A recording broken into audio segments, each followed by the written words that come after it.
Good afternoon, good morning, good evening, everybody. You're listening to Trace Elements Radio, and I am live on Revolution Radio Studio A, and of course, Trace Elements Radio.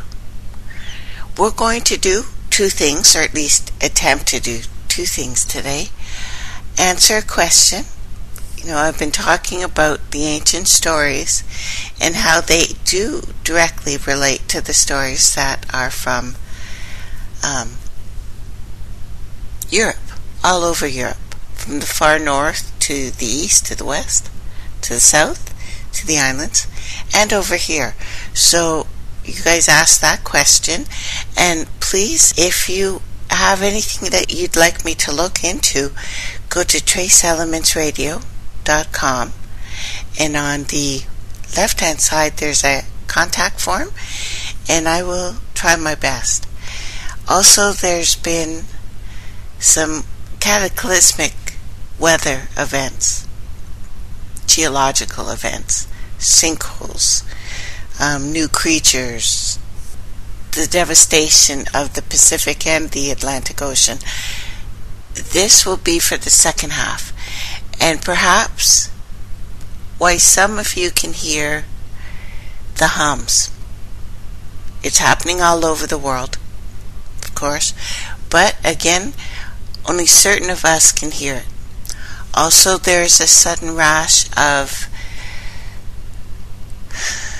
suicides, unfortunately, especially in the far north, but in the big circle of the north. So we're going to get into all of this today. First, to answer the question of the Merovingians and bring it to words used all over the world. I do have this bit written down on my page, so you can look there if you need to look up the names again. I absolutely suggest that you do that. So I am going to put this up in the room in case you want to follow with me or look it up later, so you can see these names, how they're spelled. Their sounds would have been different depending on the time they were used. So it starts like this. Anu's father was Ashur. Marduk was called Asur or Ra. The grandfather of Osiris, who himself was also called Ashur, with a U instead of an E this time, or Asar, as, then changed to, AS changed to AR. It means seeing Lord, or Naga, or dragon, a Merlin, or a Druid he. That's the oldest word for it. Now these and their variants, including the Norse AE, SIR, Asur, and the Gaelic Scythian, so Aryan, as or As Dan, still means he who sees. Ashur, he who sees, and again Ashur, seeing Lord. From the segment 6 of the Assyrian clay tablet, formed as a disc of 8 segments, copied from an earlier Sumerian original. You can see how words change because, maybe it was written down wrong, some got smudged, but these names were definitely carried from one place to another. So, 8 segments, excavated from the ruins of the Royal Library at Nineveh, which is the very foundation and the meaning of the Greek word Turkish Thea, from whence we get, or at least derive, the word dragon. In Aryan, Samuel, or Ahura, Ashura, Mazda, is called Tavitsky, or Tav Ash Tree. And rumor has it that he, the elder brother, actually sired Indra, who began the pantheon. It's streamlined anyway. Turns out to be Dies Pater, which has certain ramifications when converted to the Sumerian, because Tavishtra, the fashioner, converts, as we have seen, to Enki, Ninimud, the craftsman, whose brother isn't Ninurta, Indra, but Dies Pater, or Enlil. The conflict between Enki and Enlil, therefore, might have been more deep-seated than first we realize, because it may not have been just a simple rivalry between two brothers, but the rivalry between a father, Enki, and his forbidden brother-son, Enlil. Such a conflict was played out between Zeus and Kronos, who led a rebellion of the Titans against Uranus, but also between Zeus and Prometheus. In Aryan, so again, this is ancient Scythian, the Ashuras, also called the Devas, meaning shining ones. And this epithet also becomes applied to both the members of the Anunnaki and later the fairies who descended from them. Earlier scholarly sources have the name Anunnaki translated as Anunnaki, meaning still shining ones. And here we have the relationship between the Vedic Nagas and then Anunnaki. Nagas, Anunnaki.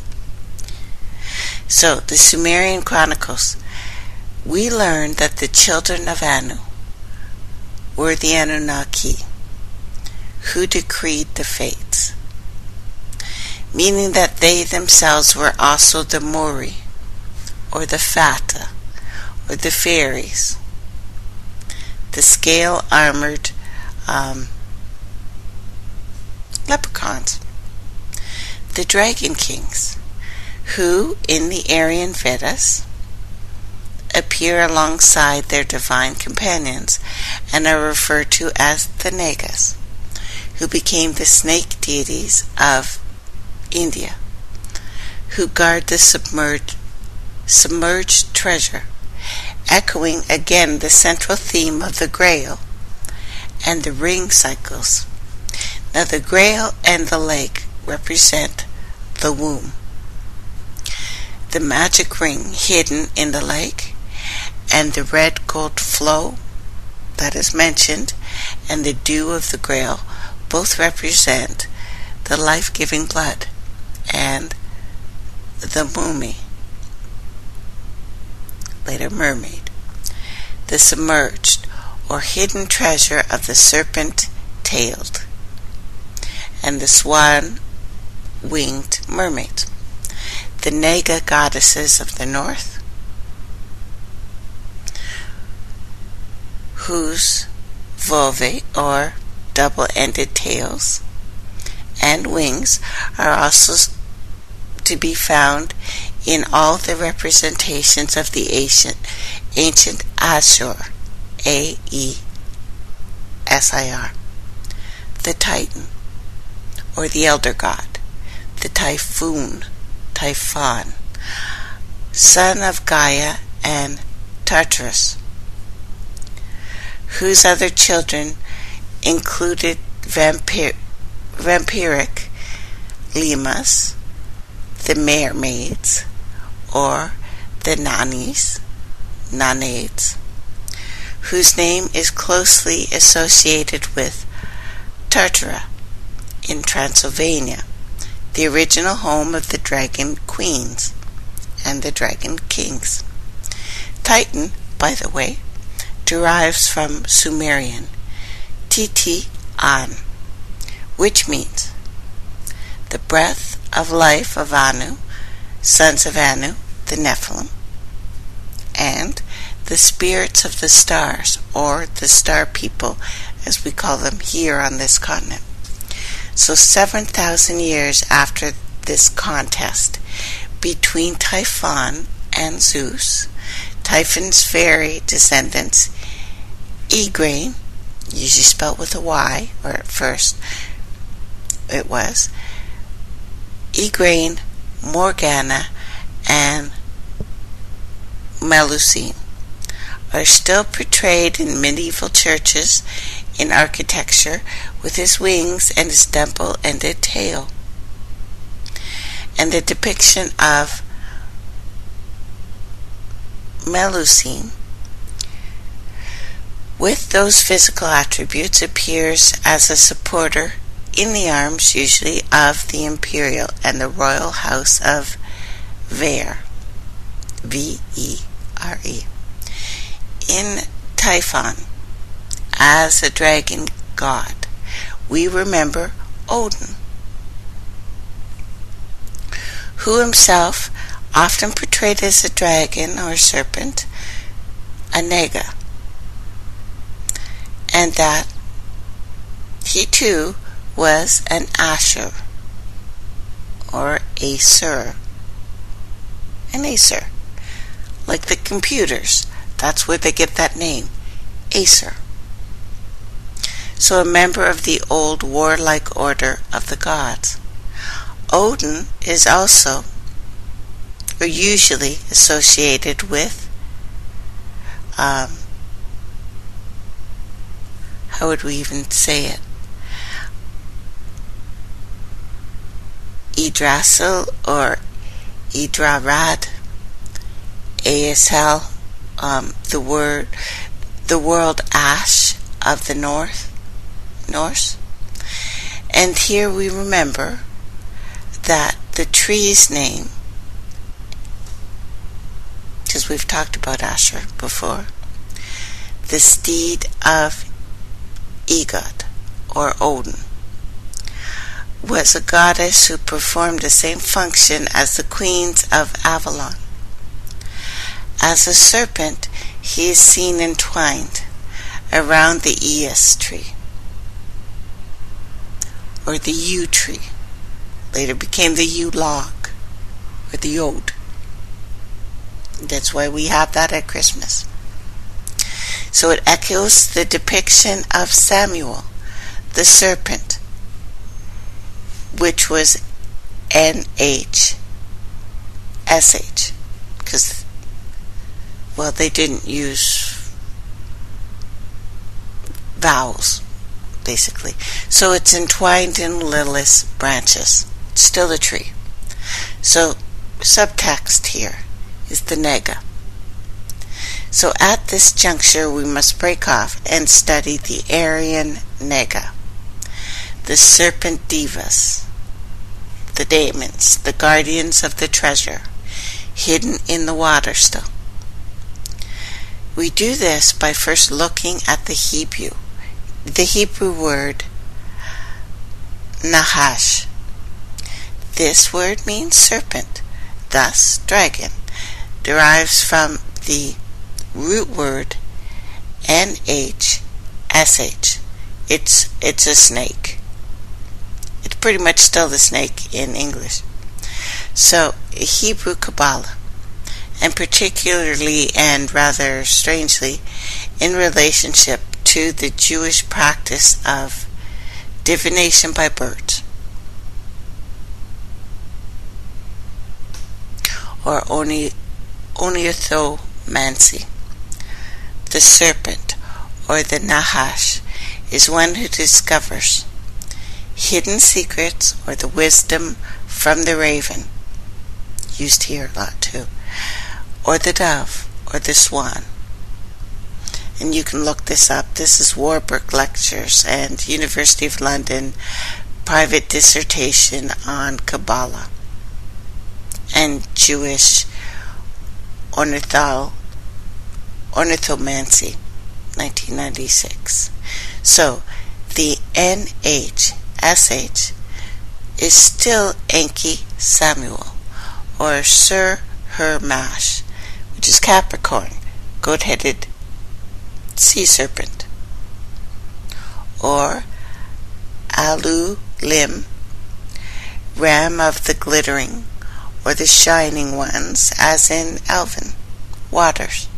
It's associated with Lilith, or the Quadoth, the Quidditch, used, in the later transfigured mythology of, Harry Potter. Or the Abyss, the Apsu, which is watery depths. It is a lake, it is a well, it is a vulva. So closely associated with the relationship between Lilith and Samuel. As I've said before, these are just the raven and the dove, as birds of divination. In this context, it becomes clear that these Kabbalistic symbolic animals are meant to represent the Valkyries, the Morganas, the Magdalens, the Ishtar priestesses, who are the maidens of the ring, maidens of the Grail, the dove, specifically the turtle dove, or the Barbary dove, is a soft brown color and has a ring around its neck. It lies open at the throat, like a necklace. This dove, specifically sacred to Venus, in every religion that worship Venus, is a symbol of love and devotion. The bird referred to in even the name Mary Magdalene, or Magdal, or Migdal, it still means dove. So the ring around its neck is a torque, which in Gaelic lore symbolizes, as do all rings, kingship, and therefore wisdom, seership.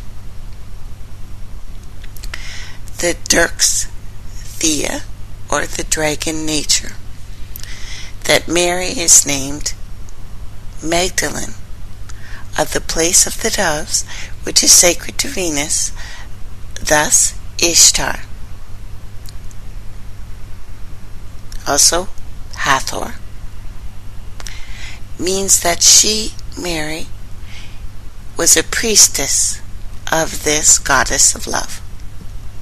Now the link between the raven, known as the phoenix, the dove, and Samuel is alchemical. At one level, the raven and the dove are female and interchangeable. The dove or doves in Magdal, the place of the doves, or the temple of the priestess of Ishtar, Hathor, Venus, being the priestesses or priestess of Ishtar, the other, the raven, being the priestess of Morrigan. The Kabbalah specifically says that the raven and the dove are the same bird, and in the northern hemisphere the brown singing ravens of the Druids are obviously the turtle doves or priestesses, the brown Morgans, equivalent to swan maidens. Samuel, in his congress with them, obtaining the wisdom of the Quabaloth, or the abyss, the waters of the deep. Still, the Barbary dove, or the Migdal, links the ring circle to Mary Magdalene, and hence Jesus. Both then are linked back to Hathor and the raven goddesses of the Druids, to An and the phoenix of the Scythians, hence the ring and the dragon Orobus, called Janus by the Phoenicians, and Jormungar by the Danes. Like Enki and Kem, Siva is the woad-painted lord of the goats.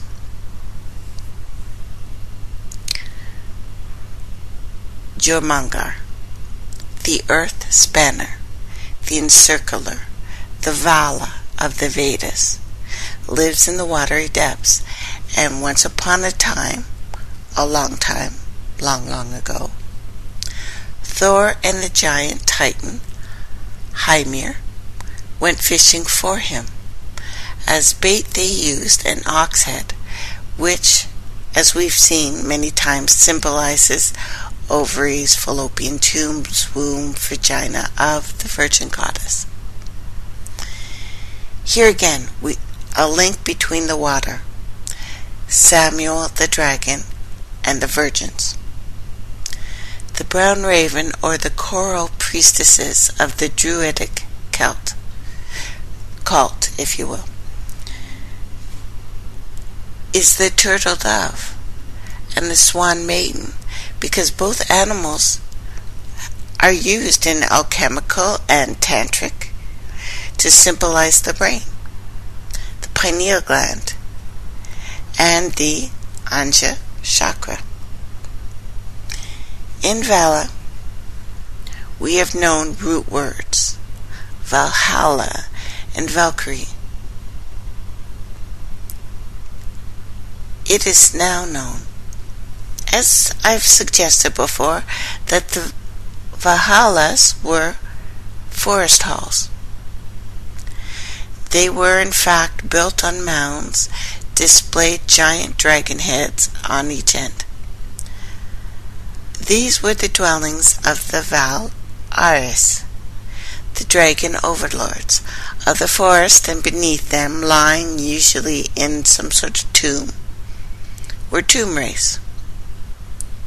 They were the remains of ancestors, the gods of heaven, the Kyrir, sometimes called.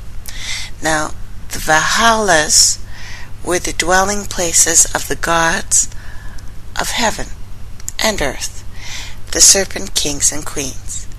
The great hall on the summit of the mound of the other world was identified or identical to the temple at the peak of a ziggurat.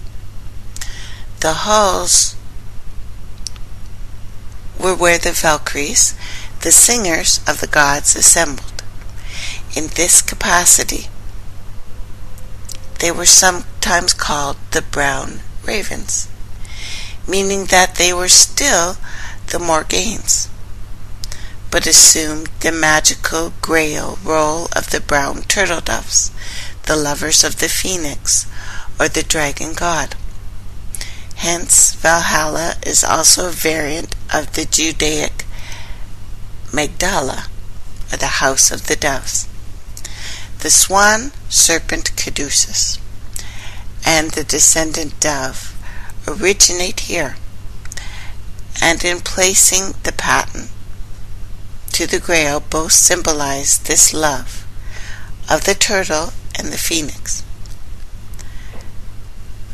The serpent, or Sympilion, is a swan or a serpent-necked dove, depicted in almost all the medieval architecture.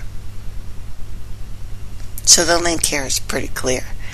The association of Lilith with the abyss, of the Quiloth, and the raven and the dove, who symbolize Ishtar. We have another link between Diana and Persephone, and a clarification of the nature of Hades. The watery abyss is identified with the Gaelic. 2. The other world is always reached by water. The masculine nature of the raven is echoed in Machine's alchemical riddle, where the serpent eating a serpent becomes a dragon. Serpent who eats its tail makes a circle. It completes itself. It transcends.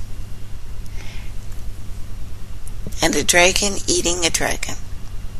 Transcendent one drinking from the other, or from another transcended one, Samuel drinking Lilith, becomes a phoenix, a raven king, a swan king or prince, a dragon queen, a Raphael.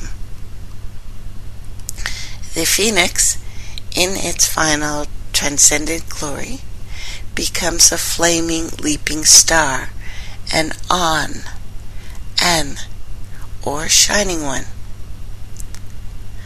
The Nanhash is taught by the raven, or the dove, means that the dragon kings drink from the Grail priestesses of the abyss, or the Quiloth, the tree of life, of the left-hand path, the Kula Vama mark, the pool at the foot of Yggdrasil. In The Phoenix and the Turtle by William Shakespeare,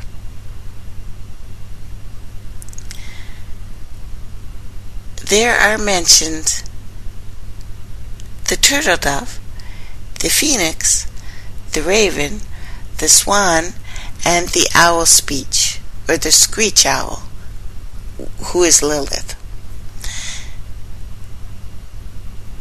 It is said that out of the phoenix myth, Shakespeare created, well, it's Shakespeare. We'll talk about who he is again one time. But anyway, Shakespeare created a myth of his own. No, he didn't. It's not so. What he did was expand the myth, fill in its blanks with proper alchemical symbolism, and demonstrate the purpose of the original story, that being the divine union. The phoenix of myth, the only bird of its kind, symbolizing the oneness of the all, perceived by those who truly become united with the all, and thus are alone, travels from its eastern paradise and makes a nest of spices. Look up the Song of Songs. In an Arabian palm tree, a Sufi symbol, an emblem of the Tamiris, the princesses. Read Lily and the Rose again. So having burnt up by its own fire, so consumed in the energy generated by the Enthia, it takes the ashes to the temple of the sun at Heliopolis, lays them on the altar. Other birds, this is ranks of Druidism that I've talked about before, and men gather to rejoice. In the chorus, the core, they accompanied the singing phoenix as it soars to heaven, returns to its lonely paradise.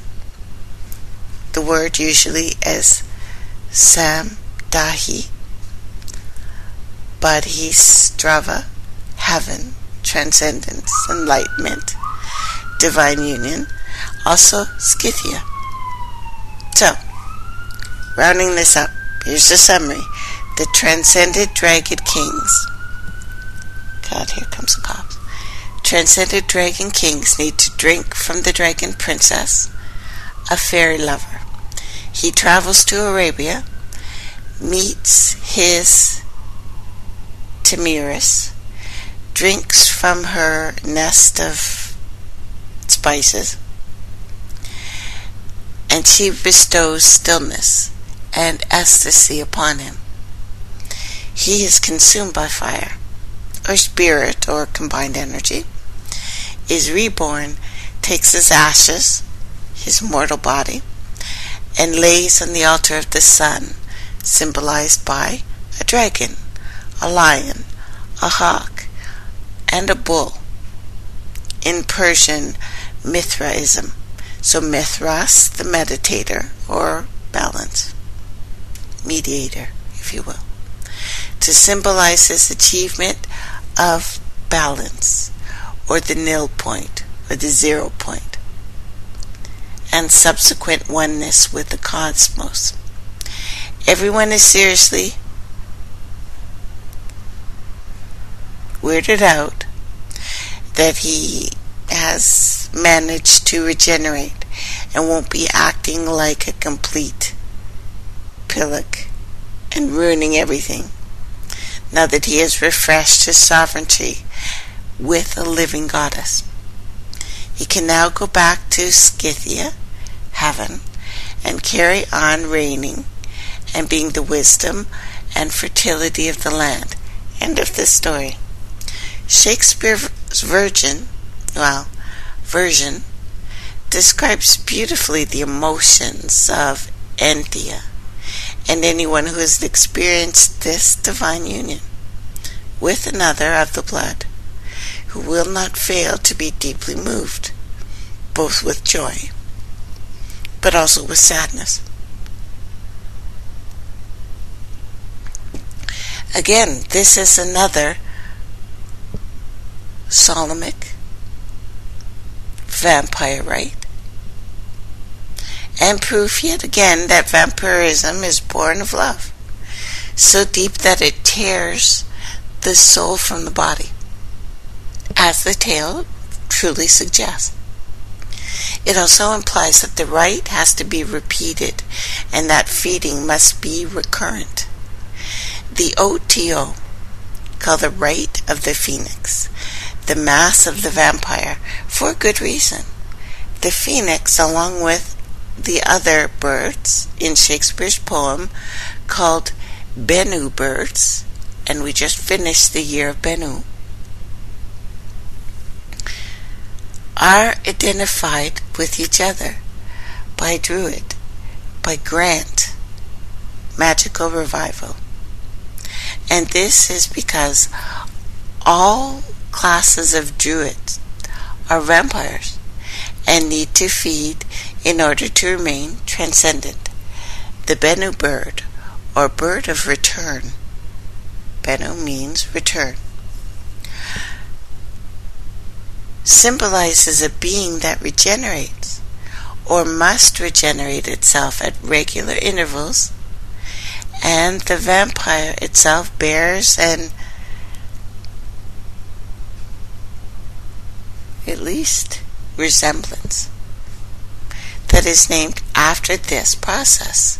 In folklore, through the vampire, always spoken of as one who returns, is mistaken for one who returns from the grave, instead of one who must return to feed and regenerate. The phoenix is symbolized in Transylvania by the double-headed raven, the brother of Lilith. The bird was adopted by the Hittites and came to symbolize the Holy Roman Empire in the corrupted form of an eagle. This double-headed raven, the phoenix, is a penultimate symbol of the dragon people. In the last process of its generation, the phoenix becomes the star, the An of the Anunnaki, the elves, the shining ones, the ultimate symbol of the dragon race.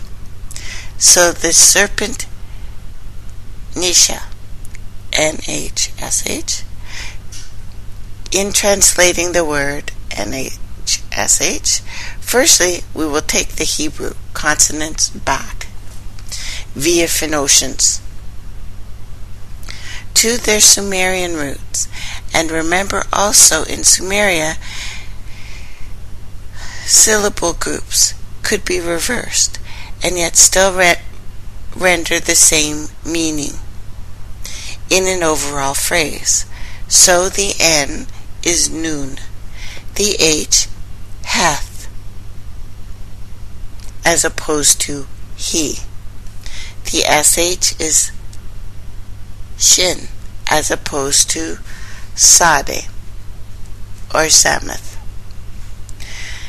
We check through the Phoenicians to ensure the continuity of shape, the correct pictograms, as we venture back into Sumerian and discover what's next.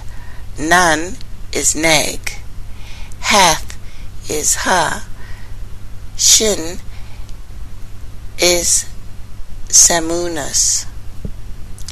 Therefore, Hebrew Nahash, we derive the original Sumerian neg ha sul munas, nega salamuns, or neg ha sal munas, which translates literally to drink, neg, fish, ha, vulva, samunas.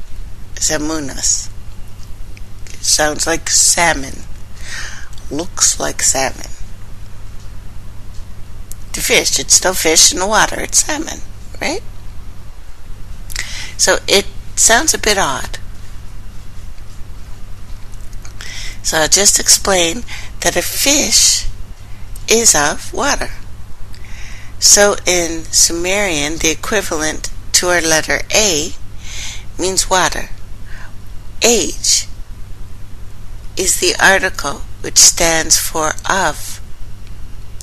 So Hebrew NH, sh, SH of course, the serpent translates into the Sumerian one, dragon, who drinks of the water, of the vulva.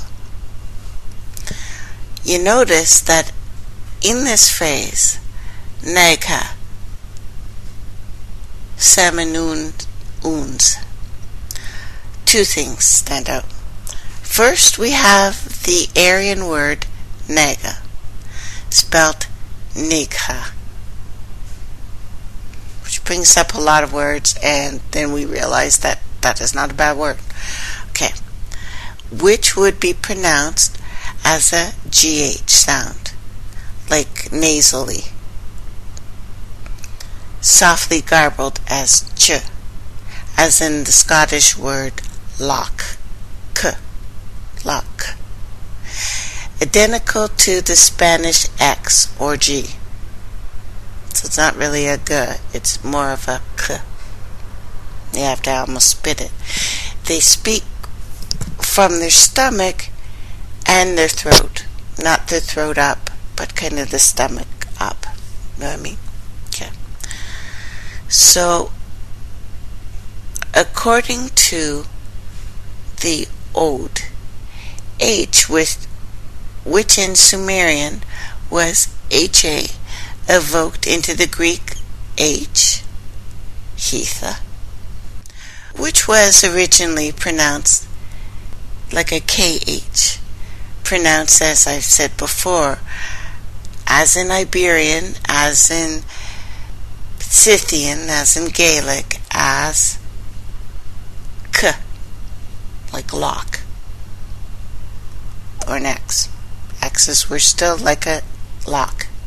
So in this way, we can justify the spelling of nega as nexa. because X was pronounced in the same way, it seems, everywhere, as soon as they used an X, like a lock, like K. And then we can begin to understand profound relationship between the Naga, the guardians of the Aryan pathos, the Nixas of Western Europe, who likewise the female guardians of the watery treasures, like the Nagas or the Naxos. These were mermaids, swan maidens, devas, the shining ones, Ananuga, Ananuki. Again, completely same word. Now, the second thing we notice is that the Sumerian word for vulva, seminun, uns, immediately the poetic connection between the sacred vulva, the well of the Nixtan, or Nixtan, or Nietzsche, the pure one, the Nix, probably like Nick, also means nothing, or nixed, nothing. And the salmon, seminus, of wisdom, that swims in the well should immediately spring to mind. It should be the Ixos, Ixulus, the vulva of the Virgin, the Mary Magdalene. Praise the Lord for the single poetic theme here. Different stories, still talking the same stuff. Of course, washed so it wouldn't be so sexy. So, in remembering that Sumerian can be reversed, we look at the Hebrew NHSH. Again, see if it is reversed, as was the custom in Hebrew Kabbalah, when the rabbis were tinkering around with language, looking for hidden meanings. It becomes SH, HN, Shian, the powers. Further, numerical or Germanic value of NHSH in the Kabbalah is 9, which is the number of Yesod, the seraphith of the moon. The Phoenician god was the Sumerian Sin, or Shin, or Si'an. So the symbols associated with sin included the axe, the labyrinth, which is a device which, as we know, depicts again the vulva. The axe symbol, prevalent in Midian and the Minoan culture, become the spinning hammer of Thor, which is the swastika, who, as Zeus, the wielder of the lightning bolt, which in the northern Europe was symbolic of the Norse Sig rune. Sig is the lightning bolt of inspiration, the mead of inspiration. It's the Greek sigma, which is the Hebrew sheen, the consonant of NHSH, and Sin, Sumerian god of the moon. Sig is the serpentine lightning bolt, which courses down the Kabbalic tree of life. In a sense, it represents Enki, Samuel, entwined around Lilith. The upturned crescent moon is also said to be associated with Samuel, or Samir El. And in ancient Sumerian pictures produced by Langdon, I think, the moon as a dish is depicted next to the star of Anu, below which is the serpent entwined around a tree, symbolizing Lilith.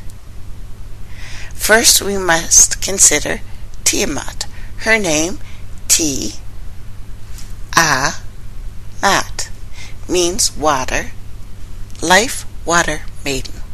This translates to the maiden of the waters of life, and it is clear that the name indicates she was both known as matriarch and virgin priestess, the feeding mother, the vampire dragon queens and kings, the mother of the Alvin dynasty. She was the generatrix of the vampire lineage of the goddess queens, the god kings spanning 7,000 years. She is, or was, a Negha, or the Nixa, and from her that Lilith and all the ensuing Grail maidens, including Sheba, Morgana of the apple trees, Tamaris, Mary Magdalene, the priestess of Avalon, the Mulucine, the Ninian, the Ygrain, owe their exact words, their identifications as trees of life. Subsequently, we say that Tiamat, the first Tamiris, the maiden who gives the waters of life, was also Tirmata, the first tree mother of the lords and ladies of the forest, the druidesses, the people of the trees of life, the younger gods of the Aryans, the Adithias, too, were Terra and Bagda. Stand out prominently here because we have Ulrich Beck and several other scholars who have traced the origin of the Scythian Irish Tuatha Denu, the same region as these Aryans, and have gone as far as saying that they were one and the same guys. And interestingly, we find that the goddess Tara, wife of Rudra, Indra's charioteer, appears as Ari, while in Iri as Tara, the hill or the wraith of Gos in County Meath, Iri, or Erie. Tara was the sacred center of the United Irish Kingdom and the seat of the Danann kings of Tara during the Iron Age. Some scholars attribute the name Tara in Erie to some complicated sounding god name, which I find rather implausible in the light of the fact that the goddess Tara already existed in the Scythian Aryan pantheon. So whether Asher or Adia or Danann or Millicent of the ancient goddess queens were a source of sovereignty associated with sacred mounds, and it seems, therefore, entirely appropriate to the name Siddith Rath, or Siddhi's Rath, a portal to the underworld, and thus a source of sovereignty after the goddess who would herself represent sovereignty. In the case of Paga or Vega, as his name has been pronounced in Gaelic, scholars think that he became the Slavic god Bog, a word which came to mean God in Thrace, where Danann Fir Bolg once existed prior to the return to Ireland. The Fir Bolg, or Fir Bolg, we either have the title of men of God, meaning druids, or we have as is commonly thought, men of the bags, which means men of God anyway, because the bag, specifically the crane skin bag, accessory of the goddies and the druids, the men of the gods. So myth or reality here? Considering everything I've said, it's interesting to note Tolkien's Silmarillion, the background mythology, supports his Lords of the Rings. We find all these familiar vocabulary words, etymology that includes the words Einar, Ainu, Vala, Mayor, Elder, Ia. Tolkien's words, Aniar means the holy ones, of which the singular is Anu. There are two others of these gods in his mythology, the Valar and the Maiar, the plural Aniar and the singular Anu, are clearly derived from the Sumerian father of the gods, Anu and the Anunnaki, whilst Valar appears in all the Aryan pantheon as Vala, the encircler, reminiscent of the Ouroboros, the alchemical dragon ring that Tolkien wrote so much about. We also remember the Valkyrie at this point. The word Maya, spelt M-A-J-A in Spanish, means a female line of nobility and royalty.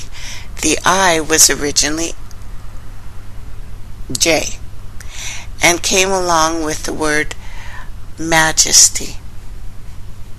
The Latin magis or magus, a variant of magi, the magi or the magus, from the Greek magos, a bloodline member of a castle, a genetic strain, comprised of individuals steeped deep in magic, OED, in other words, the Ari, the Scythian, Dirk Eschia, the dragon goddess of queens, the god kings. And we remember the concept of the Dirk Eschia and the bloodline of the dragon god kings. The Ashers, the Anunnaki, in Silmarillion, Maya becomes Maiar. It accords with the ancient concept of royalty, Maya.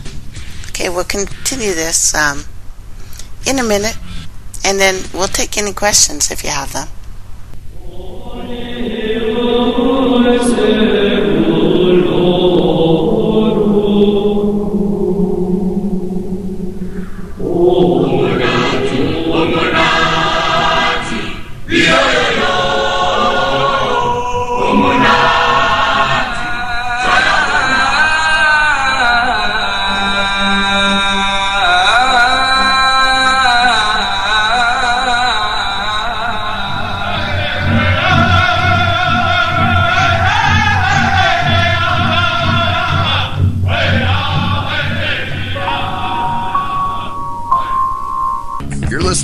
Revolution Radio, freedomslips.com, 100% listener-supported radio, and now we return you to your host. Welcome back, everyone. You're listening to Trace Elements. We're talking about the Merovingian story, which surprisingly enough goes everywhere on the planet. Believe it or not, I've cut this down so it wouldn't be 45 days long, because I could have put everyone's myth in there. Oh, again, all listeners supported. We obviously are so grateful for everyone's help. It's been incredible for me. You guys know I haven't been feeling well, so Anything I need is ridiculously expensive. You guys have been taking care of me. Love you. Did I tell you guys about the avatars? Yeah, this is going to take a little longer than I thought, isn't it? Okay. God, we've gone through an hour. Do you even believe it? So anyway, I will take questions after this if you want me to go over anything. Okay. So, next. We're talking about the Dirk Ethia. This is still the bloodline of the dragon god kings, the Asuras, and the Anunnaki. In the book Symbolism, Maya becomes Mai. It accords with the ancient concept of deific royalty, Maya, with an I, which, related to the mana, is the spirit of the gods carried in the blood. The attribute of the goddess queen, or the god king, of the dragon, who are in themselves collectively an order of the gods, the elves, the shining ones, or gods incarnate, the devas, and the avatars. The spirits of the gods, the ancestors, carried in the blood, we will remember, are the spirits summoned from the deeps, the subconscious, by the witch, vampire, or druid, who gains her or his name, the Wicca,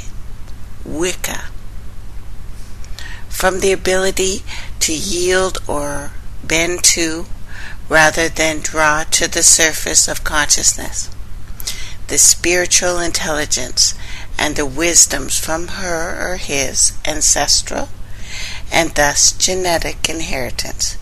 In other words, their waking consciousness is pacified or yields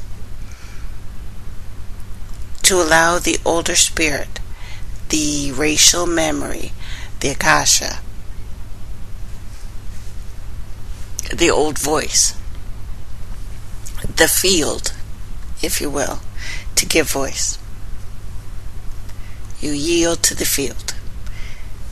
Believe it or not, this will all make sense when I go into the stuff happening on the planet. I know, it sounds like, what's she talking about this time? Wait. just one second. So, avatar is a word Tolkien includes in his Silmarillion as Eritar, the 8 most powerful of his Valar, or the order of the old gods, which seems obvious, were intended to mimic the Egyptian gods of Ogdad, or Ogdod, or the 8 Anunnaki who tended the holy mountain after the Black Sea flood. Another of Tolkien's words, similar to avatar, is Avthar.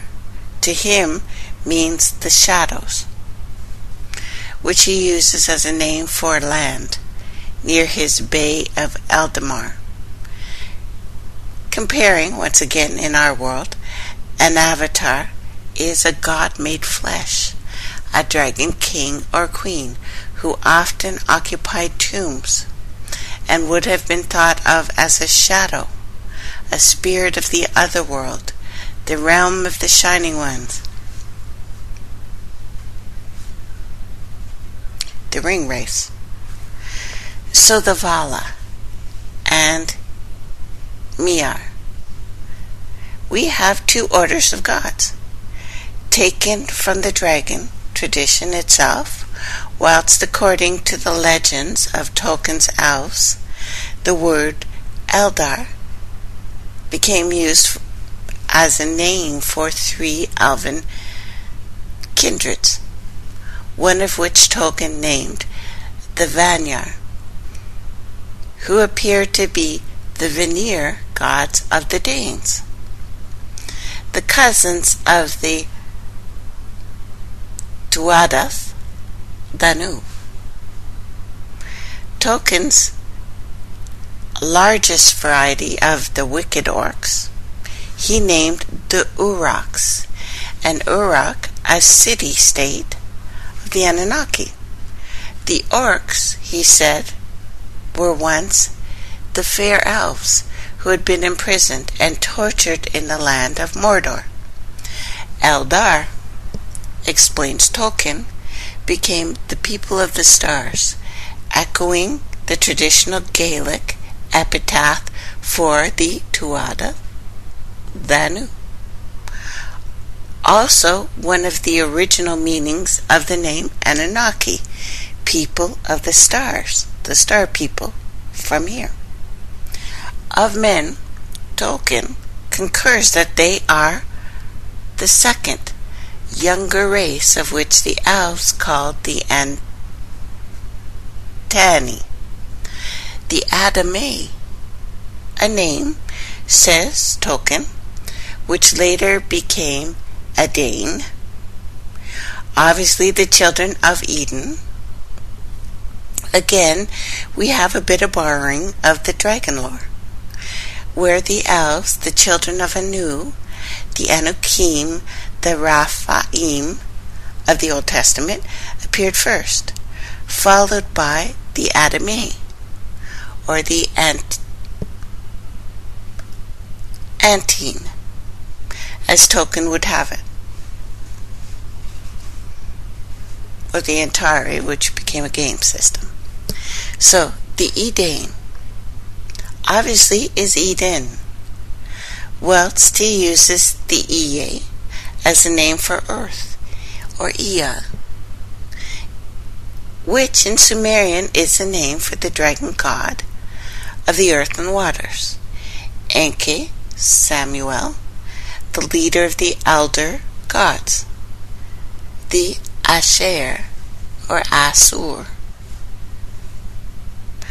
Tolkien, in his epic works, with their plethora of borrowed names and borrowed linguistics and their elder and younger races, is obviously writing about the family, particularly when he peruses his vocabulary and discovers the name Avaloni, a haven, and a city of the Endar, the elves, situated on a lonely isle, Tol Irisaa, which was drawn across the ocean, rooted finely in the Bay of Eldamar, adjacent to Avathar, the Island of Shadows, or Avalon, or other world. So various names by which our planet, our parent, is known, all stem from the word Eridu, which was first city founded by Enki, Samuel, in Mesopotamia. As a variant of Eridu, in the Sumerian, Tolkien has Idador, and his elven word for earth is Arda, which also derived Eridu. Any questions? Anyway, same story, we're related, like it or not. Stop being babies to each other. And I have the link to this so you can look up at these names and see how it traveled all over the world. Same names, same story, same dragon kings, same dragon lords, same wraith ring bearers, it's the same story. It's Garden of Eden. It's Enki. It's Enlil. It's Amari. It's the waters. It's the same story. Hello there, soul food. Oh, and I will put this. Sorry, guys, taking me a minute. I'm going to put this in Freedom Slips, so you can look up these names and see how same story, same planet, same goings on, repeated over and over again. And how even Avatar is a story of the ancients, story of our fight and our struggle as we continued on the path. So, what's going on now? We have another 3 First Nations in the far north who have had a horrific time in 2016 killing themselves. We have seen a rash of suicides that are unprecedented, in the hundreds, which is bizarre for places that only have, some of them, 2,000 people. What's gone on? It's not like this world has suddenly become crazy. It's not like these reservations have suddenly become concentration camps. They always were. We have some events going on right now that some of us are just more sensitive to, like the earth sounds we've been talking about for the last couple of years. Only a certain percentage can hear them. When you get a group of people that are really closely related, probably have very similar brain chemistries, and most of us don't on this planet. There's also a strange group that have different neurologies. We have names for these people. A lot of them we call that they're autistic.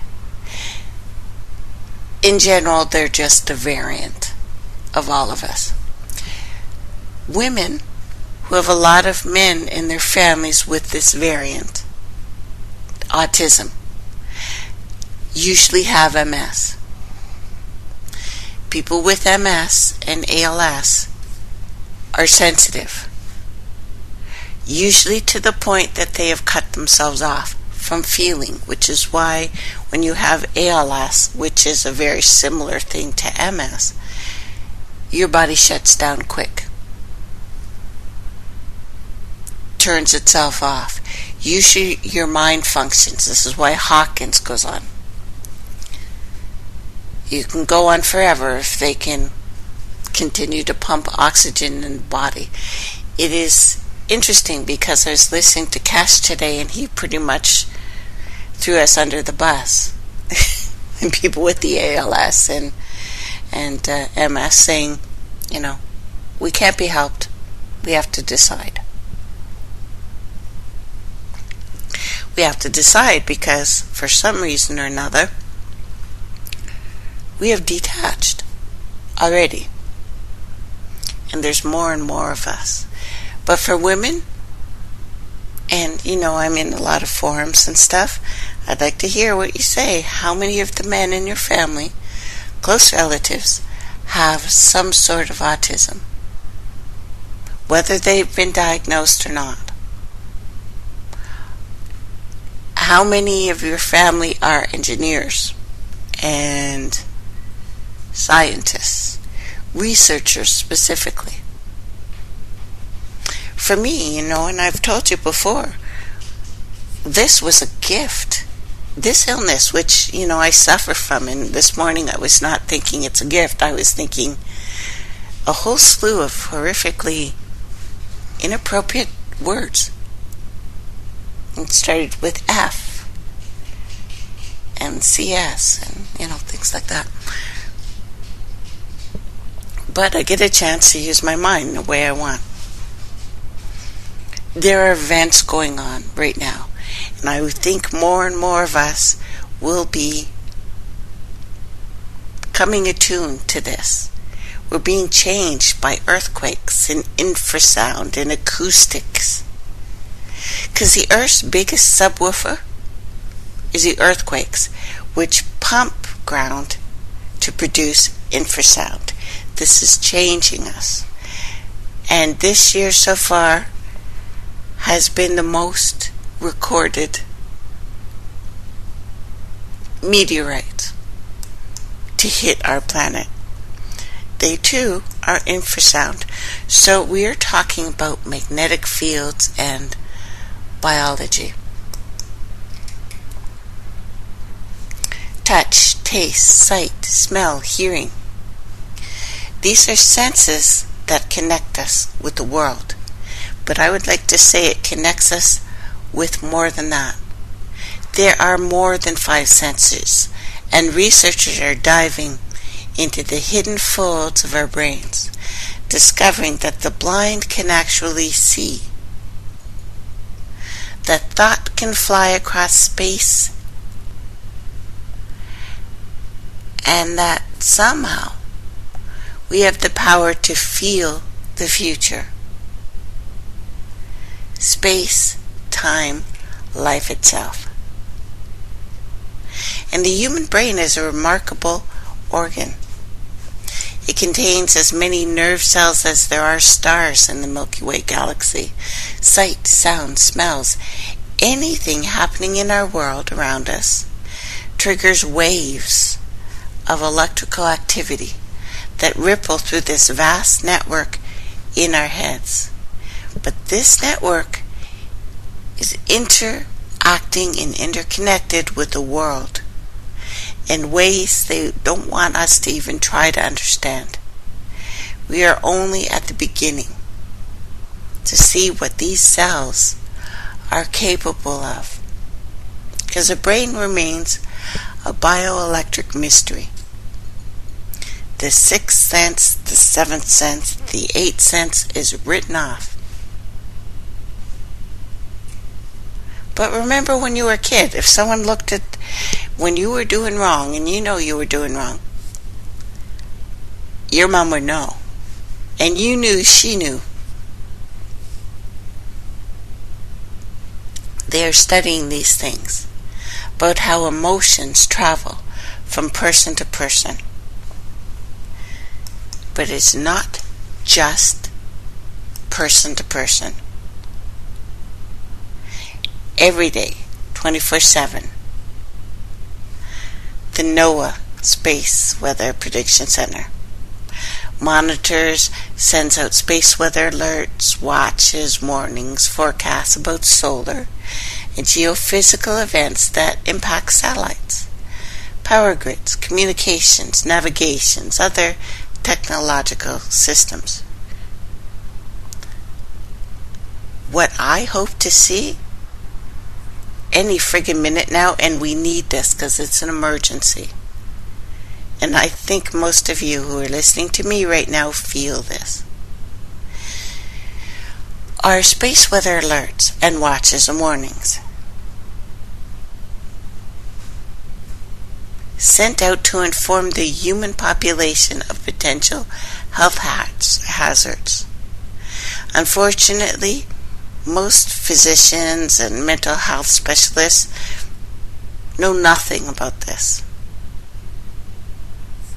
Very small changes of activity in the Earth's magnetic field due to alterations in solar activity can affect all human beings.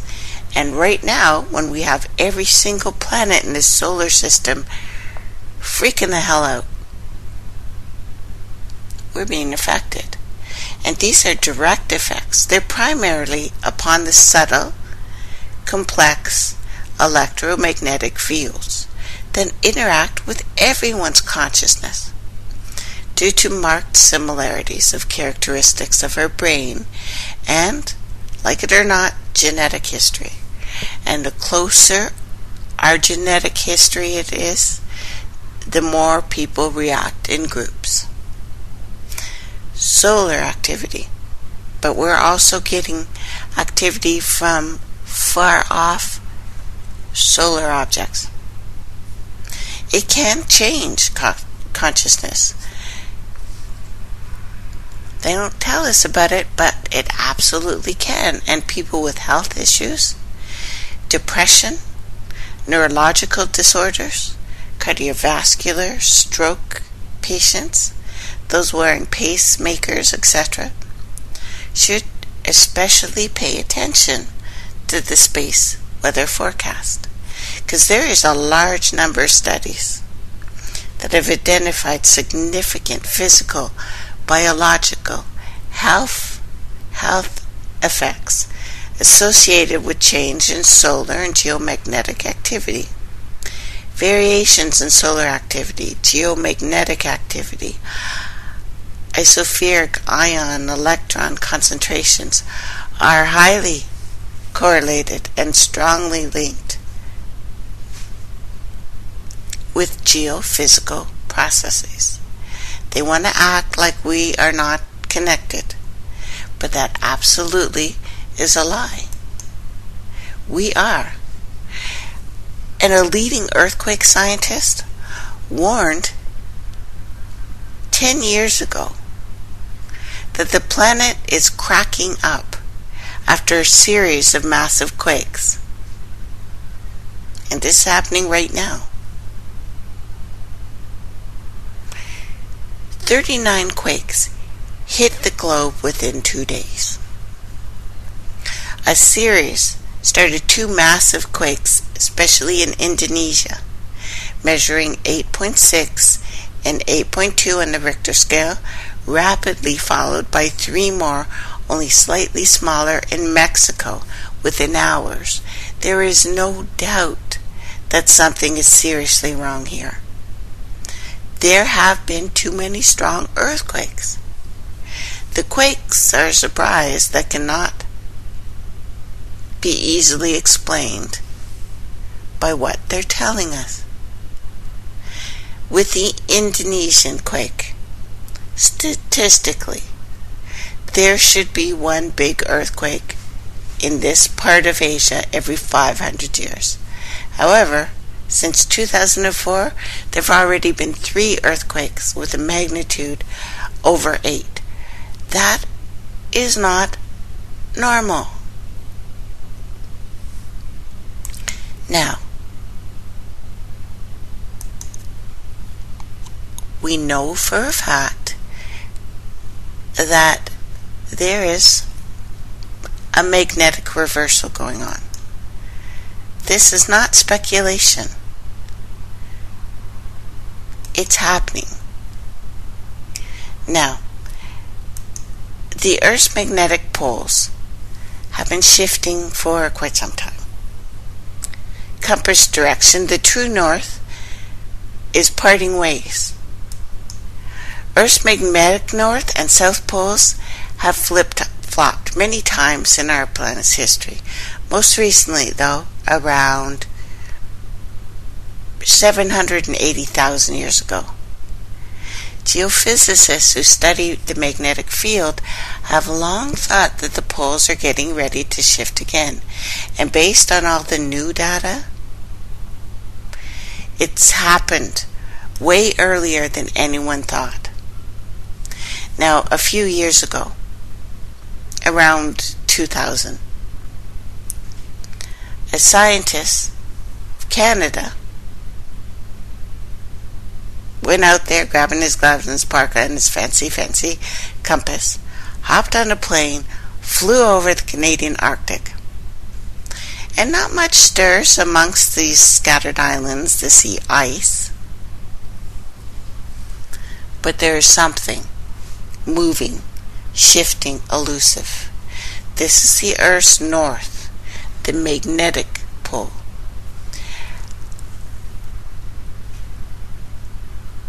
In 2003, it was located in northern Canada, about 600 kilometers from the nearest town, which is Resolute Bay, population 300, of the toughest people on this friggin' planet, because that's too far up north. As a matter of fact, I saw this cutest t-shirt. It only has a population of 300. Saying Resolute North isn't the end of the world, but you can see it from here. Now, the movement of Earth's north magnetic pole across the Canadian Arctic started around 1631. they've known about this for a long time. They've stopped giving data, but other than theories of what's happening next, it's moving faster. Much, much faster.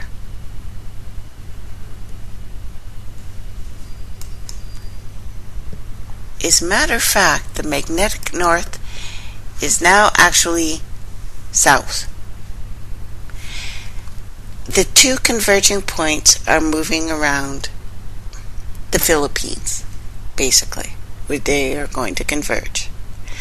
The shift has been incredible. The speed in which this is happening. It's jumping. So when I see quakes and eruptions, especially the deep eruptions that are happening in the ocean, it's fairly obvious to me we're not waiting for the change. It's happening. This planet is changing before our eyes. These shifts, especially with the earthquakes, the deep water earthquakes, these strange sounds that only some people can see, the anomalous snow in Mexico. First snow for, I think one more was recorded about 100 years ago. There's a reason that the Russians are making a satellite that could become the second brightest object in the solar system, next to the sun. Magnetic storms. These features. Talk about a changing earth. Because the sun giveth and changes. And, taketh away, sort of thing. Now, cardiovascular problems, monthly death number linked to cosmic activity, and the inverse to solar activity, because our sun is quiet, way too quiet. We were supposed to have gone to a solar maximum. We did not. Central place of stroke-related deaths is emerging, and it all has to do with solar activity. Cellular damage, which we are experiencing right now, and during the past decades, many, many studies have been published concerning cosmo-terrestrial influences on different parts of the human homeostasis. We like to stay around a certain temperature, around a certain amount of things. We have a nice little comfy fat zone. But the cosmic ray activity, predominant even in plaque disruption, cellular damage, electrical instability, the activation, the coagulation, the inflammation. There is an increasing amount of evidence linking biological effects to solar and geomagnetic disturbances. A series published on referring to the changes in responses to the different levels here. Heart attacks. And the suicide data is monumental. Since we're only in March, and what's happened in Canada, especially what's happened to men. Now, suicide data, and a lot of this is related to where the holes are, like over Canada, over, I think it's around either New Zealand or Australia right now. But there's quite a few of the holes because there's just such a shutdown going on. There's a big problem. The death figures where suicide has been connected as a cause of death. Total number, 100%, 52,000 males, 16,000 females included. Average number of suicides greatest in the spring for males and females. And within the last couple of weeks, it's skyrocketed here in Canada. I have links. There have been northern reserves calling a state of emergency because there's been so many suicides. And this is lately. This is within the last 3 weeks. And I'm telling you, it's been mild here. Hugely mild. Unprecedentedly mild. Up north, they usually have very isolating winters. You can't get out. The weather's crap. You got snow. That's all you got. Nothing else explains the suicides. Nothing else. You know, it's lowest in autumn. Suicides for males in general. The suicide amongst females increased significantly in autumn during concurrent periods of solar storm activity. Pattern is different in men. Ambient electromagnetic field activity impact behavior in a clinically meaningful manner. Studies furthermore raise issues concerning the sources of stray electromagnetic fields, their effects on mental health.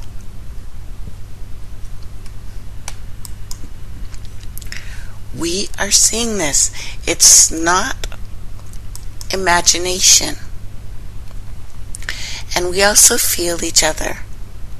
You know, in a healthy brain, a complex symphony of signals flows from the eye to a region called the visual cortex. But if the visual cortex is damaged by stroke, signals or, whatever damages it, signals no longer can be picked up. You should think all knowledge of what's going on is ended. Stroke normally affects one side of the cortex. Not always, but usually. If you take a person with damage like this, use a partition to separate what the person's blind eye sees and functioning eye sees. Show images of happy, sad, angry faces to one side only.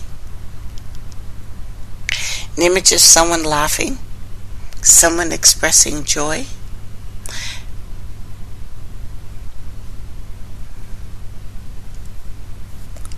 You see that a face actually starts intimidating when they can't see the image. You use the same muscles without knowing it. If you see a smile, you make a smile whether you see a smile or not. What's remarkable here is that emotional faces shown only to a patient's blind eye.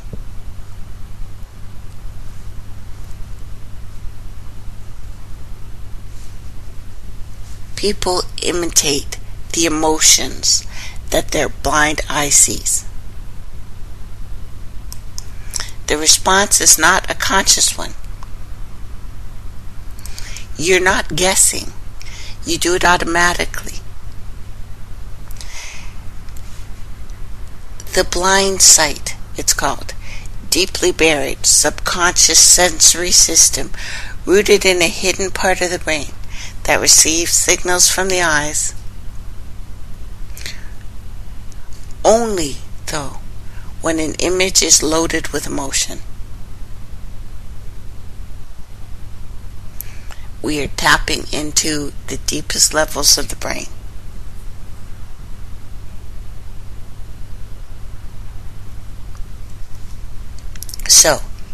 What's it built on? What are these lower ancient layers? Facial expressions. I think this is our ancient pre-language knowing. This is why I've always said before language there was something else. Normally, information from the eyes travels down the optic nerve directly into the visual cortex. But when eyes are looking at human emotions, signals diverge from that path. They travel to the amygdala, interesting word, the superior colossus, is that how you say it? And 6 other structures in the brain. Basically, the human visual system consists actually of 9, at least, different pathways. Only one of those we begin to understand, and the 8 others are completely in the background. So it's only in the case where one needs to be sidestepped that the alternative pathways have a chance, but they are built-in checkpoints, because knowing emotion is so important. Subconscious mental pathways that apparently from the testing see nothing else other than emotional, because the emotional pathway is so important. And we all have these pathways, even though they are normally overwhelmed by our primary sense of sight. It is the first time scientific evidence of a new sense beyond the 5 is absolutely proven. That we actually have a sympathetic ear too to noises that we should not be able to hear. The brains can sense things when we are not aware of them. We can hear what can't be heard. This is why some of the people on this planet are hearing the earth sounds. You can't consciously hear them. Our ears don't work with this, except there are pathways in our brain that tell us something is going on. Not everyone, but I think we're changing fast enough that everyone will hear them. Consciousness is subjective. Science is objective. In just the last couple of decades, though, really, scientists have started coming back to consciousness as a problem in its own right, because it is layers and layers constructed from the data our senses are gathering. We are getting a huge amount of input, whether we know it or not. If we lose one sense, we must have fail-safes. It is the only way it could be. We need to know what someone else is feeling. It's so important that we sense it without eyes. We see it without eyes. So are we not seeing and hearing and feeling what's happening on every other planet in this solar system? Some things may be the focus of your consciousness. They grab your attention. They don't let go. But how we discover what we are missing, why does only certain neural activity manage to find its way to our awareness, even though it's happening? It's a lie that half the brain shuts off. It doesn't. What's actually happening in our brains when we are conscious of something is a complete mystery. One of the basic questions here about consciousness is whether you can explain it in terms of a physical process. Because you've got no idea, not in science, that you start with a few basics in history or physics or space, time, matter. Put them together. They say you can explain everything else, chemistry, biology, but it's a lie. They can't. If I smile or scowl, my thoughts cross the room. A neurologist would say it's just a pattern of electrical activity inside my brain.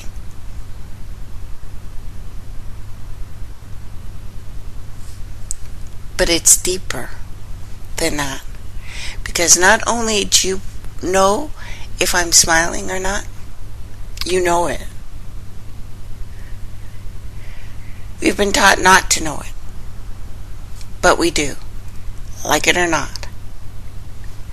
We also know there is a place that human thoughts merge into a conscious collective. And this spans across the globe.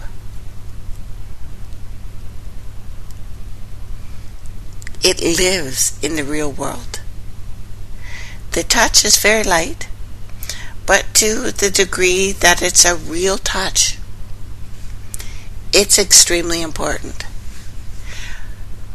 Most still today don't believe it's possible. Research shows it happens.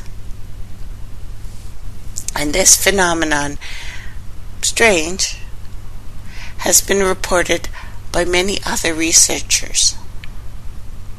They have noticed that readouts of electronic devices, especially ones I've talked about before, random number generators, are affected by people sitting next to them if those people focus their thoughts on them. In the course of a long series of experiments over years, they have found people can change the behavior of numbers, random or otherwise. These are generators, electronic. Instead of heads or tails, they throw out ones or zeros. It's not supposed to be random.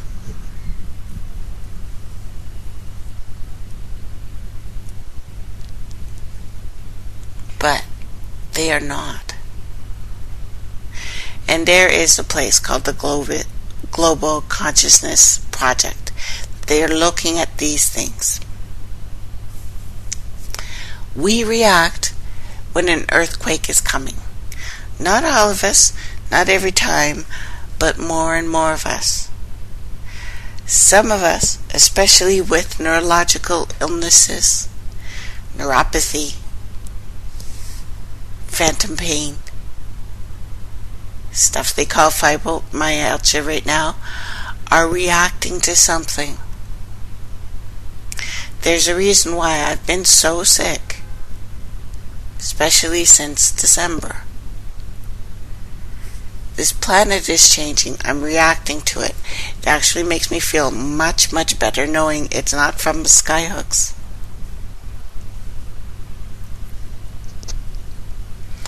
So, things like Obama's victory speech, people on this planet reacted. It looked like the world was about to change, that we had suddenly opened up. But you see the elections right now, they are throwing more one side against another side. They are doing the whole poll thing again. White versus black, cops versus robbers, they're playing right into their hands. That's all I'm going to say about it. Trump, you see what you see. But this is the morphic field. And it's generated by all living things. Fields are just range and regions of influence. It's easier to see what fields are with magnetic fields. Little magnets. things that attract each other, push each other away. But there is a self-organizing property in fields. They're inherently integrative. So this morphic field, which actually organizes the bodies of animals and plants and organizes activities of brains, minds, these are the things that allow birds to fly in perfect formation. What guide the mass migrations of herd animals? The reason we get an uncanny feeling when someone stares at us. It's why birds not only fly in unison, sometimes they make shapes of animals, especially animals whose feelings are intense. We have these same magnetic abilities. This sense is real. You are not imagining something is odd right now. Something is off. We're feeling it. And if you know anyone who has autism or some sort of neurological variant, you will notice that they feel off right now. They're expressing that they feel stressed.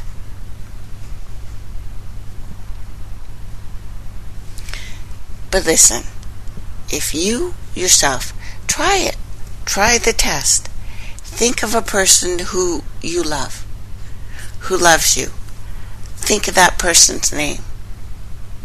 See if you can get them to call you. If you can't, if they're in the room, they're turned away, you look at them, think their name in their head, they will turn. Do a test. Look at the ground. See if they call you. Look at them in your head, say their name. See what it does. Now, people know they are being stared at. We've talked about, interviewed even a couple. People who are security guards looking at people through a camera.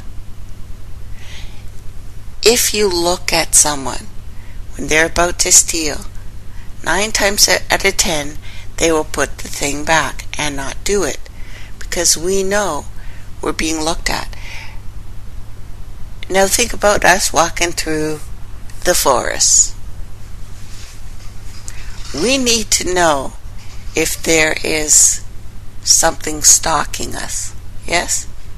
So of course it's not a smile or anything, but it's an intent. We need to know that intent. There needs to be something that works more than hearing, something that works more than smell, something that works more than sight. We need eyes in the back of our heads, right? This is the morphic field. It is an invisible extension of ourselves. So what I'm suggesting is that our minds work through extended fields that stretch far out beyond our heads, into the world around us, into maybe even the very solar system and beyond, linking us to other people and to our environment.